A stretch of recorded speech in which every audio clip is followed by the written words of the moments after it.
අද ඔයාලට ඇහෙනවා ඇති කුරුල්ලන්ගේ සද්දේ කොහොමද කියලානේ.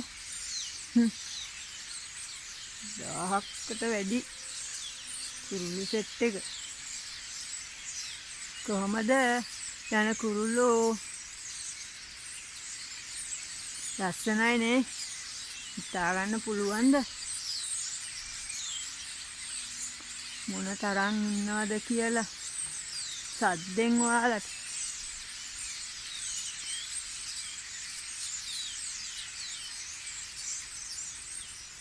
අර කොහමද කුරුල්ලු සෙට් එකේ ලස්සන බලා ගන්නකෝ. ඔයාලට ආයේ මේ වගේව දකින්න හම්බෙන්නේ එක්ක නේද? ගිය ලස්සන හිතාගත්ත හැකි නේද?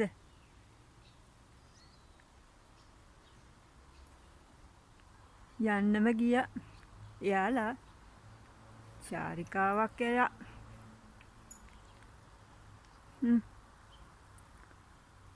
කොච්චර පිනක්ද වගේ සත්තුන්ද කන්න දානවා කියන එක හිතාගන්න බෑනේ. ඔයාලා වාසනාවන්තයි. මේ විදියට දකින්නත් ලැබුණා. හොඳේ. අමතක කරන්න එපා.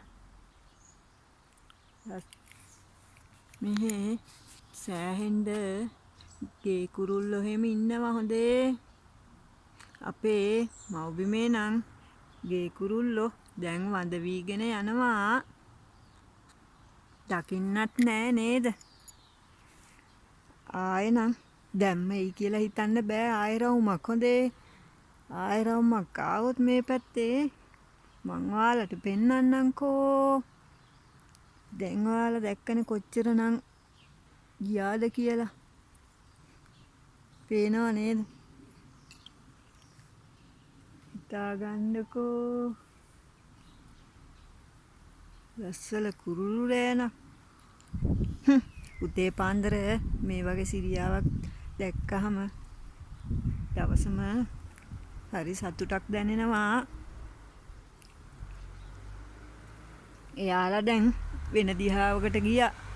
සමහර විට හිත උදේටත් එයි. කියන්න බෑ ඉතින්. අද නම් ඔයාලා වාසනාවන්තයි. ඒක දකින්න තරම්. එහෙනම් මං ගිහින් එන්නම්.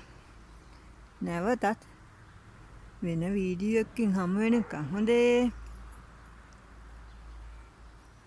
එහෙනම් ඔයාලා සිල් දනාටම බුදු සරණයි. ගිහින් එන්නම්. හොඳේ. ඔය ආයෙත් ඇහෙනවා. එන්නද දන්නේ නෑ ආයෙ රවුම. දැන් නම් ඉතින් කියන්න අමාරුයි. එන් ඉන්න ඔක්කොම ගියා. එහෙනම් ඔයාලා සිල් දනාටම චමු ගන්නමා. නිෂාවත් වෙනස වෙතින් ගිහින් එන්නම්. හොඳේ. අරය එක්කෙනෙක් ගියා අන්තිමට. එයාට හරි අමතක වෙලාද කොහොද යන්නත්. කට්ටියත් එක්ක ඕන් තව දෙන්නෙක් විතර ගියා. දෙන්නේ 3 දෙනෙක්.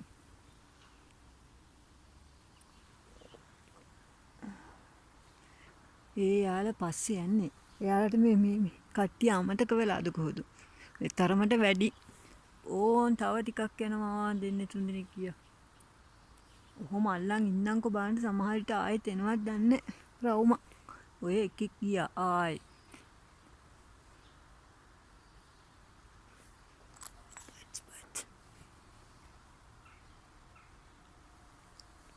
දැන් නම් හරි අමාරුයි අල්ලගෙන ඉන්න. දැන් නම් ඔයාලා දැක්කනේ කොහොමද අපේ කුරුළු රංචුවේ විස්තරේ කියලා නේද?